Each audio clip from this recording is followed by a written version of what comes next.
Onye ọma m, ị nụla akụkọ ndị hiri odo n'ụwa taa? Ọkọ akụkọ bụ m, Ọsọndụ Chukwuebuka. Otu onye bụbụrụ nnukwu ode akwụkwọ n'ụlọ ọrụ ala anyị nke na-ahụ maka ihe ndị na-eme n'ime mba ofesi, Joe Keshi, ekwuola ugbu a na ụfọdụ ndị onye isi ala Tinubu họpụtara ịbụ ndị nnọchiteanya ala anyị n'ime mba ofesi kwesịrị ka ha nọrọ n'ụlọ mkpọrọ ka ọ dị ugbu a.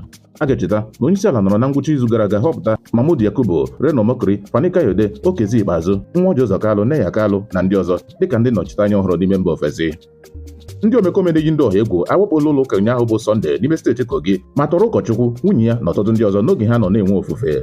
N'otu aka ahụ, ndị omekome awakpola steeti Adamawa ma gbuo otu onye bụbụrụ onye kansụl ọchịchị kansụl ma tọrọ ụmụ ya nwoke abụọ. Ndị gọvanọ steeti mpaghara ugwu nọrọ taa nye ịdọ aka na ntị n'eze wara awa ma rụtụ aka na mpaghara ugwu nọ n'ọnọdụ ndakpọ ọkụ n'ọnụ n'ihi ọnọdụ enweghị nchekwa ya bụrụ na ndị ndu mpaghara ugwu agbachi nkịtị. Ọ bụ na bụ akụkọ ndị ahụ hiri odo n'ụwa taa. Sonyere anyị na YouTube, Facebook nakwa WhatsApp chanel anyị na Akụkọ n'asụsụ Igbo.